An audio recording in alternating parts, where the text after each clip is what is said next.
नमस्कार। आइए सुनते हैं मुंशी प्रेमचंद जी द्वारा लिखी प्रसिद्ध कहानी आप बीती।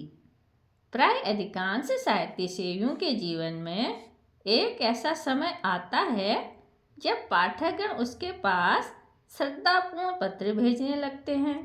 कोई उनकी रचना शैली की प्रशंसा करता है, कोई उनके सद्विचारों पर मुग्ध हो जाता है। लेखक को भी कुछ दिनों से यह सौभाग्य प्राप्त है। ऐसे पत्रों को पढ़कर उसका हृदय कितना गदगद हो जाता है, इसे किसी साहित्य सेवी ही से पूछना चाहिए। अपने फटे कंबल पर बैठा हुआ वह गर्व और आत्मगौरव की लहरों में डूब जाता है। भूल जाता है कि रात को गीली लकड़ी से भोजन पकाने के कारण सिर में कितना दर्द हो रहा था। खटमलों और मच्छरों ने रात भर कैसे नींद हराम कर दी थी। मैं भी कुछ हूँ, यह अहंकार उसे एक क्षण के लिए उन्मत्त बना देता है। पिछले साल सावन के महीने में मुझे एक ऐसा ही पत्र मिला। उसमें मेरी शूद्र रचनाओं की दिल खोलकर दाद दी गई थी। पत्र प्रेषक महोदय स्वयं एक अच्छे कवि थे। मैं उनकी कविताएं पत्रिकाओं में अक्सर देखा करता था। यह पत्र पढ़कर फूला न समाया। उसी वक्त जवाब लिखने बैठा। उस तरंग में जो कुछ लिखा गया इस समय याद नहीं। इतना जरूर याद है कि पत्र आदि से अंत तक प्रेम के उद्गारों से भरा हुआ था। मैंने कभी कविता नहीं की और न कोई गद्य काव्य ही लिखा, पर भाषा को जितना संवार सकता था उतना संवारा। यहाँ तक कि जब पत्र समाप्त करके दोबारा पढ़ा तो कविता का आनंद आया। सारा पत्र भाव लालित्य से परिपूर्ण था। 5वें दिन कवि महोदय का दूसरा पत्र आ पहुंचा। वह पहले पत्र से भी कहीं अधिक मर्मस्पर्शी था। प्यारे भैया कहकर पत्र में मुझे संबोधित किया गया था। मेरी सभी रचनाओं की सूची और प्रकाशकों के नाम ठिकाने पूछे गए थे। अंत में यह शुभ समाचार है कि मेरी पत्नी जी को आपके ऊपर बड़ी श्रद्धा है। वह बड़े प्रेम से आपकी रचनाओं को पढ़ती है। वही पूछ रही है कि आपका विवाह कहाँ हुआ है, आपकी संतानें कितनी हैं, तथा यदि आपका कोई फोटो भी है तो कृपया भेज दीजिए। मेरी जन्मभूमि और वंशावली का पता भी पूछा गया था। इस पत्र विशेषतः उसके अंतिम समाचार ने मेरे तन मन को पुलकित कर दिया। यह पहला ही अवसर था कि मुझे किसी महिला के मुख से, चाहे वह प्रतिनिधि द्वारा ही क्यों न हो, अपनी प्रशंसा सुनने का सौभाग्य प्राप्त हुआ। गुरूर का नशा छा गया। धन्य है भगवान। अब रमणिया भी मेरे कीर्ति की सराहना करने लगी। मैंने तुरंत उत्तर लिखा। जितने कर्णप्रिय शब्द मेरी स्मृति के कोष में थे सब खर्च कर दिए। मैत्री और बंधुत्व से सारा पत्र भरा हुआ था। अपनी वंशावली का वर्णन किया। कदाचित मेरे पूर्वजों का ऐसा कीर्तिगान किसी भाट ने भी न किया होगा। मेरे दादा एक जमींदार के कारिंदे थे। मैंने उन्हें एक बड़ी रियासत का मैनेजर बतलाया। अपने पिता को, जो एक दफ्तर में क्लर्क थे, उस दफ्तर का प्रधानाध्यक्ष बना दिया। और काश्तकारी को जमींदारी बना देना तो साधारण बात थी। स्पष्ट रूप से अपनी बड़ाई करना उत्श्रृंखलता है, मगर सांकेतिक शब्दों से आप इसी काम को बड़ी आसानी से पूरा कर सकते हैं। खैर, मेरा पत्र समाप्त हो गया और तत्क्षण लेटर बॉक्स के पेट में पहुंच गया। इसके बाद 2 सप्ताह तक कोई पत्र न आया। मैंने उस पत्र में अपनी गृहिणी की ओर से भी 2-4 समायोचित बातें लिख दी थी। आशा थी घनिष्ठता और भी घनिष्ठ होगी। कहीं कविता में मेरी प्रशंसा हो जाए तो क्या पूछना, फिर तो साहित्य संसार में मैं ही नजर आऊँगा। इस चुप्पी से कुछ निराशा होने लगी, लेकिन इस डर से कि कहीं कवि जी मुझे मतलबी अथवा सेंटिमेंटल न समझ ले, कोई पत्र न लिख सका। अश्विन का महीना था और दिन का तीसरा पहर चल रहा था। रामलीला की धूम मची हुई थी। मैं अपने एक मित्र के घर चला गया था। ताश की बाजी चल रही थी। सहसा एक महाशय मेरा नाम पूछते हुए आए और मेरे पास की कुर्सी पर बैठ गए। मेरा उनसे कभी का परिचय न था। मैं सोच रहा था यह कौन आदमी है और यहाँ कैसे आया। यार, लोग उस महाशय की ओर देखकर आपस में इशारेबाजियां कर रहे थे। उनके आकार प्रकार में कुछ नवीनता अवश्य थी। श्याम वर्ण, नाटा डील, मुख पर चेचक के दाग, नंगा सिर, बाल संवरे हुए, सिर्फ सादी कमीज, गले में फूलों की एक माला, पैर में फुल बूट और हाथ में एक मोटी सी पुस्तक। मैंने विस्मित होकर नाम पूछा। उत्तर मिला, मुझे उमापति नारायण कहते हैं। मैं उठकर उनके गले से लिपट गया। यह वही कवि महोदय थे जिनके कई प्रेम पत्र मुझे मिल चुके थे। कुशल समाचार पूछा, पान इलायची से खातिर की, फिर पूछा, आपका आना कैसे हुआ। उन्होंने कहा, मकान पर चलिए तो सब वृत्तांत कहूँगा। मैं आपके घर गया था, वहाँ मालूम हुआ आप यहाँ हैं, पूछता हुआ चला आया। मैं उमापति जी के साथ घर चलने को उठ खड़ा हुआ। जब वह कमरे से बाहर निकल गए तो मेरे मित्र ने पूछा, ये कौन साहब हैं। मेरे एक नए दोस्त हैं। मित्र, जरा इनसे होशियार रहेगा, मुझे तो उचक्के से मालूम होते हैं। आपका अनुमान गलत है। आप हमेशा आदमी को उसकी सज धज से परखा करते हैं, पर मनुष्य कपड़ों में नहीं, हृदय में रहता है। मित्र, खैर, ये रहस्य की बातें तो आप जाने, मैं आपको आगाह किए देता हूँ। मैंने इसका कुछ जवाब नहीं दिया। उमापति जी के साथ घर पर आया, बाजार से भोजन मंगवाया, फिर बातें होने लगी। उन्होंने मुझे अपनी नई कविताएं सुनाई। उनका स्वर बहुत सरस और मधुर था। कविताएं तो मेरी समझ में खाक न आई, पर मैंने तारीफों के पुल बांध दिए।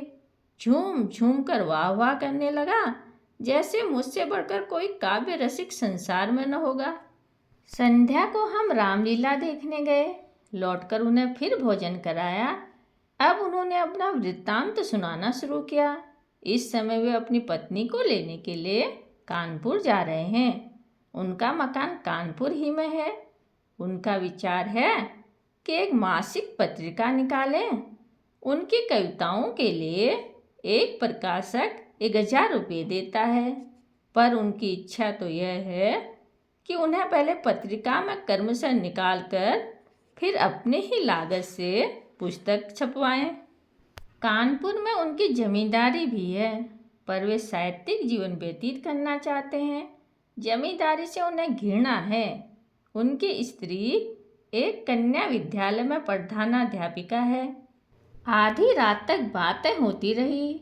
अब उनमें से अधिकांश याद नहीं है। हाँ, इतना याद है कि हम दोनों ने मिलकर अपने भावी जीवन का एक कार्यक्रम तैयार कर लिया था।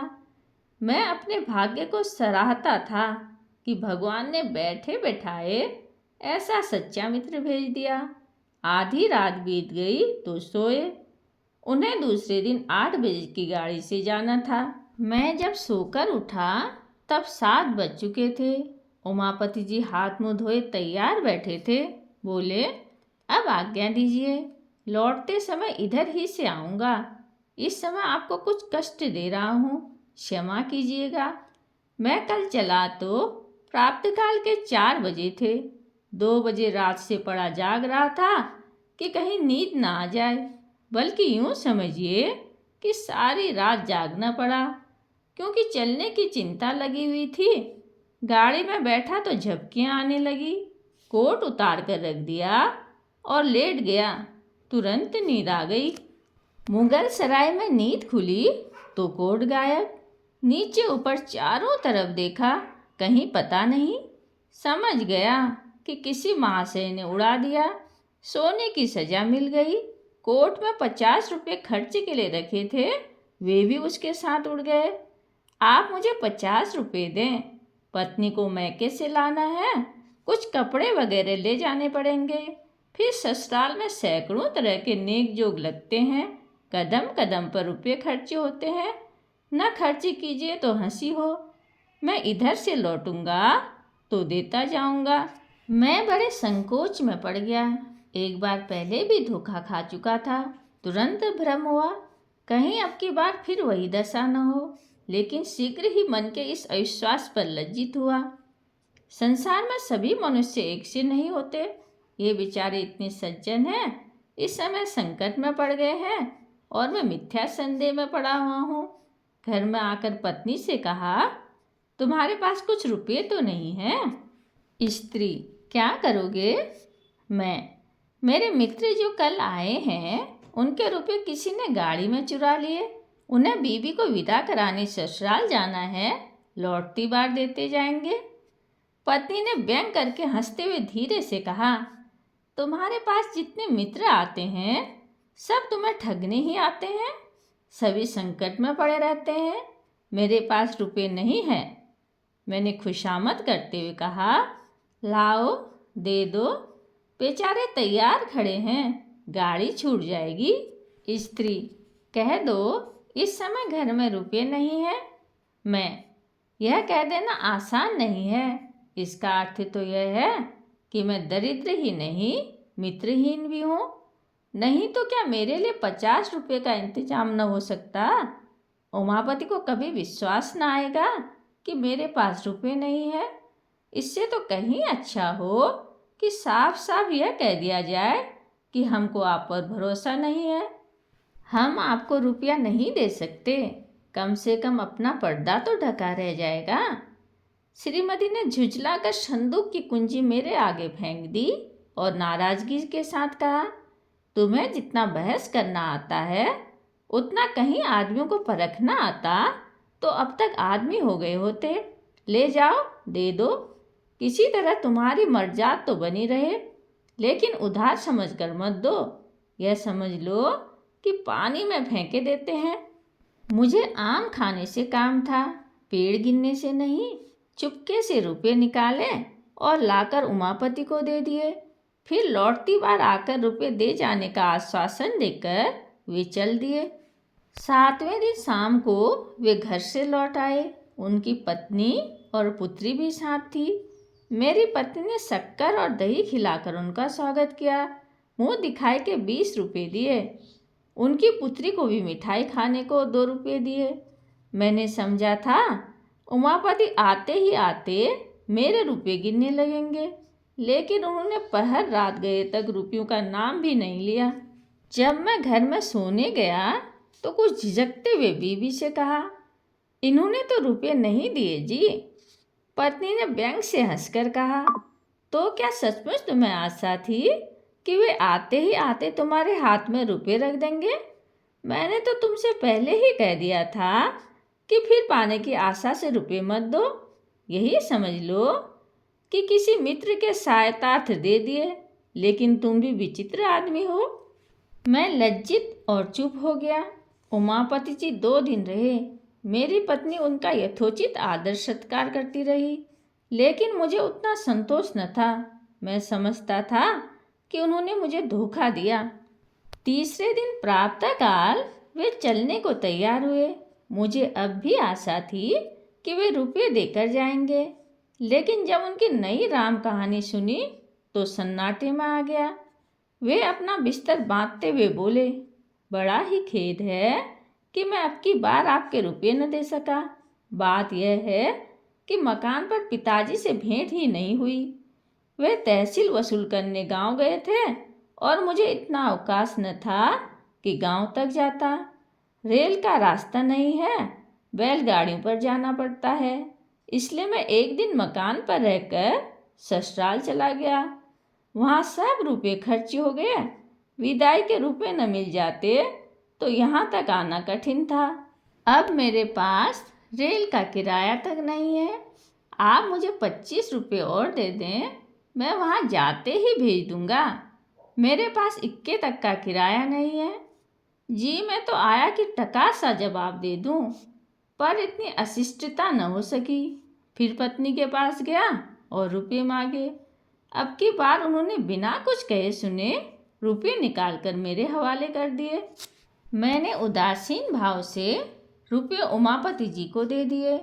जब उनकी पुत्री और अर्धांगिनी जीने से उतर गई तो उन्होंने बिस्तर उठाया और मुझे प्रणाम किया। मैंने बैठे बैठे सर हिलाकर जवाब दिया। मैं उन्हें सड़क तक पहुंचाने भी न गया। 1 सप्ताह के बाद उमापति जी ने लिखा, मैं कार्यवश बराड़ जा रहा हूँ, लौटकर रुपये भेजूंगा। 15 दिन के बाद एक पत्र लिखकर मैंने कुशल समाचार पूछा, लेकिन कोई उत्तर न आया।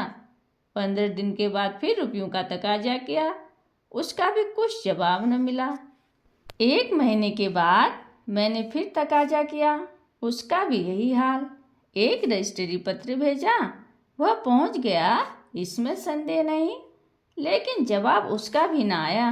मैं समझ गया समझदार जोरू ने जो कुछ कहा था वह अक्षरशः सत्य था। निराश होकर चुप हो गया।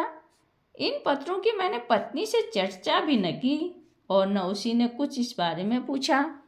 इस कपट व्यवहार का मुझ पर वही असर पड़ा जो साधारणतः स्वाभाविक रूप से पड़ना चाहिए। कोई ऊंची और पवित्र आत्मा इस छल पर भी अटल रह सकती थी। उसे यह समझकर संतोष हो सकता था कि मैंने अपने कर्तव्य को पूरा कर लिया। यदि शिणी ने सिर नहीं झुकाया तो मेरा क्या अपराध? पर मैं इतना उदार नहीं हूँ। यहाँ तो महीनों सिर खपाता हूँ, कलम घिसता हूँ, तब जाकर नगद नारायण के दर्शन होते हैं। इसी महीने की बात है, मेरे यंत्रालय में एक नया कंपोजिटर बिहार प्रांत से आया। काम में चतुर जान पड़ता था। मैंने उसे 15 रुपये मासिक पर नौकर रख लिया। पहले किसी अंग्रेजी स्कूल में पढ़ता था, असहयोग के कारण पढ़ना छोड़ बैठा था। घर वालों ने किसी प्रकार की सहायता देने से इनकार कर दिया। विवश होकर उसने जीविका के लिए यह पेशा अख्तियार कर लिया। कोई 17-18 वर्ष की उम्र थी। स्वभाव में गंभीरता थी। बातचीत बहुत सलीके से करता था। यहाँ आने के तीसरे दिन बुखार आने लगा। 2-4 दिन तो ज्यों त्यों करके काटे, लेकिन जब बुखार न छूटा तो घबरा गया। घर की याद आई और कुछ न सही, घर वाले क्या दवा दर्पण भी न करेंगे। मेरे पास आकर बोला, महाशय मैं बीमार हो गया हूँ, आप कुछ रुपए दे दें तो घर चला जाऊँ, वहाँ जाते ही रुपयों का प्रबंध करके भेज दूँगा। वह वास्तव में बीमार था। मैं उससे भली भांति परिचित था। यह भी जानता था कि यहाँ रहकर वह कभी स्वास्थ्य लाभ नहीं कर सकता। उसे सचमुच सहायता की जरूरत थी। पर मुझे शंका हुई कि कहीं यह भी रुपये हजम न कर जाए। जब एक विचारशील सुयोग्य विद्वान पुरुष धोखा दे सकता है तो ऐसे अर्ध शिक्षित नवयुवक से कैसे यह आशा की जाए कि वह अपने वचन का पालन करेगा। मैं कई मिनट तक घोर संकट में पड़ा रहा। अंत में बोला, भाई मुझे तुम्हारी दशा पर बहुत दुख है, मगर मैं इस समय कुछ न कर सकूँगा। बिल्कुल खाली हाथ हूँ, खेद है। वह कोरा जवाब सुनकर उसकी आंखों से आंसू गिरने लगे। वह बोला, आप चाहे तो कुछ न कुछ प्रबंध अवश्य कर सकते हैं, मैं जाते ही आपके रुपये भेज दूंगा। मैंने दिल में कहा, यहाँ तुम्हारी नीयत साफ है, लेकिन घर पर पहुंचकर भी यही नीयत रहेगी, इसका क्या प्रमाण है? नीयत साफ रहने पर भी मेरे रुपये दे सकोगे या नहीं, यह कौन जाने। कम से कम तुमसे वसूल करने का मेरे पास कोई साधन नहीं है। प्रकट में कहा, इसमें मुझे कोई संदेह नहीं है, लेकिन खेद है कि मेरे पास रुपये नहीं है। हाँ, तुम्हारी जितनी तनख्वाह निकलती हो वह ले सकते हो। उसने कुछ जवाब नहीं दिया कि कर्तव्य विमूढ़ की तरह एक बार आकाश की ओर देखा और चला गया। मेरे हृदय में कठिन वेदना हुई, अपनी स्वार्थपरता पर ग्लानि हुई, पर अंत को मैंने जो निश्चय किया था उसी पर स्थिर रहा। इस विचार से मन को संतोष हो गया कि मैं ऐसा कहाँ का धनी हूँ जो यूं रुपये पानी में फेंकता फिरूं। यह है उस कपट का परिणाम जो मेरे कविमित्र ने मेरे साथ किया। मालूम नहीं आगे चलकर इस निर्बलता का क्या कुफल निकलता, पर सौभाग्य से उसकी नौबत न आई। ईश्वर को मुझ पर इस अपयश से बचाना मंजूर था। जब वह आंखों में आंसू भरे मेरे पास से चला तो कार्यालय के एक क्लर्क पंडित पृथ्वीनाथ से उसकी भेंट हो गई। पंडित जी ने उससे हाल पूछा। पूरा वृत्तांत सुन लेने पर बिना किसी आगा पीछा के उन्होंने 15 रुपये निकाल कर उसे दे दिए। ये रुपये उन्हें कार्यालय के मुनीम से उधार लेने पड़े। मुझे यह हाल मालूम हुआ तो हृदय के ऊपर से एक बोझ सा उतर गया।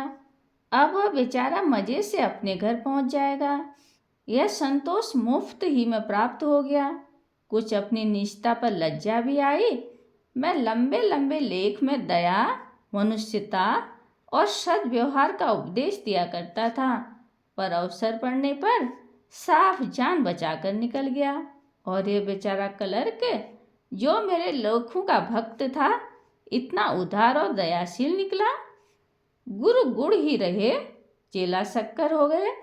खैर, उसमें भी एक व्यंग्यपूर्ण संतोष था कि मेरे उपदेशों का असर मुझ पर न हुआ, न सही दूसरों पर तो हुआ। चिराग के तले अंधेरा रहा तो क्या हुआ, उसका प्रकाश तो फैल रहा है। पर कहीं बेचारे को रुपये न मिले, और शायद ही मिले, उसकी बहुत कम आशा है, तो खूब छकेंगे। हजरत को आड़े हाथों लूँगा, किंतु मेरी ये अभिलाषा न पूरी हुई। 5वें दिन रुपये आ गए। ऐसी और आंखें खोल देने वाली यातना मुझे और कभी नहीं मिली थी। खैरियत यही थी कि मैंने इस घटना की चर्चा स्त्री से नहीं की थी, नहीं तो मुझे घर में रहना भी मुश्किल हो जाता। उपर्युक्त वृत्तांत लिखकर मैंने एक पत्रिका में भेज दिया।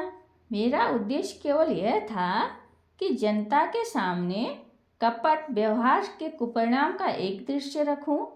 मुझे स्वप्न में भी यह आशा न थी कि कोई प्रत्यक्ष फल निकलेगा। इसी से जब चौथे दिन अयास मेरे पास 75 रुपये का मनी ऑर्डर पहुंचा तो मेरे अंदर की सीमा न रही। प्रेषक वही महाशय थे, उमापति। कूपन पर केवल क्षमा लिखा हुआ था। मैंने रुपये ले जाकर पत्नी के हाथों में रख दिया और कूपन दिखलाया। उसने अनमने भाव से कहा, इन्हें ले जाकर यत्न से अपने संदूक में रखो। तुम ऐसे लोभी प्रकृति के मनुष्य हो, यह मुझे आज ज्ञात हुआ। थोड़े से रुपयों के लिए किसी के पीछे पंजे झाड़कर पड़ जाना सज्जनता नहीं है। जब कोई शिक्षित और विनयशील मनुष्य अपने वचन का पालन न करे तो यही समझना चाहिए कि वह विवश है। विवश मनुष्य को बार बार तकाजों से लज्जित करना भलमानसी नहीं है। कोई मनुष्य जिसका सर्वथा नैतिक पतन नहीं हो गया है, यथाशक्ति किसी को धोखा नहीं देता।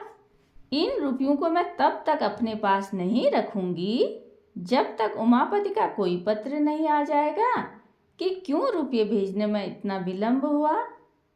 पर इस समय मैं ऐसी उदार बातें सुनने को तैयार न था। डूबा हुआ धन मिल गया, इसकी खुशी से फूला नहीं समाता था। धन्यवाद।